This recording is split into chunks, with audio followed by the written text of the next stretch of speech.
জঙ্গলে বাঁশের করুল খুঁজতে গিয়ে ভাল্লুকের আক্রমণের শিকার হয়ে গুরুতর আহত হলেন এক যুবক।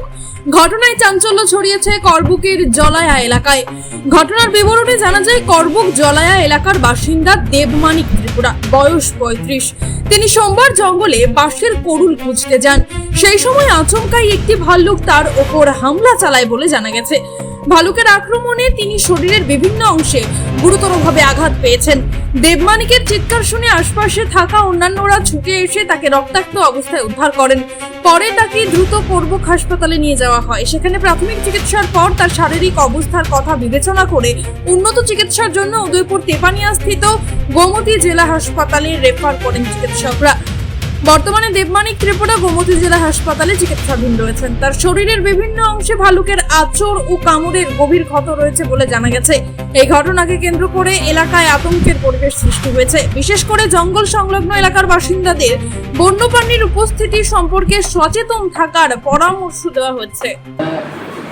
জঙ্গলে গেছিল, মানে জুমের আছে এক জঙ্গল সামনে আর কি, মানে মাফলা তাফলা তুকাই তো আজকে তো বাজার কিনে মানে বাস তুকাইতে গেছিলাম, হঠাৎ করে এই ঘটনা হয়ে গেছে।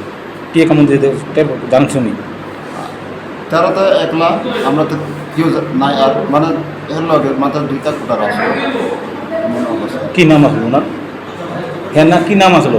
মানে ত্রিপুরা, বাড়ি কোন জানে? করবুক জলিয়া, বাড়িছড়ি পঞ্চায়েত আর কি। এখন ট্যাবেনাতে লই আছে, রেফার দিয়ে করতে দেবে না? এসেছিল করবুক হসপিটাল থেকে রেফার হয়ে alleged history of animal biting. এখন কি ডিস্ট্রিক্ট হসপিটালে আছে? হ্যাঁ, এখন ডিস্ট্রিক্ট হসপিটালে আছে? হ্যাঁ, এখন ডিস্ট্রিক্ট হসপিটালে আছে, মাইনর ওটিতে আছে, স্টিচিং চলছে। পরবর্তীতে আপনার যাওয়া পর্যন্ত করবে? হ্যাঁ, এখন কনজারভেটিভ ট্রিটমেন্ট দিয়ে আমরা স্টার্ট করেছি। এরপরে প্রিলিমিনারি ইনভেস্টিগেশন করবো, এরপরে প্রয়োজন করলে যেটা করার সেটা আমরা করব।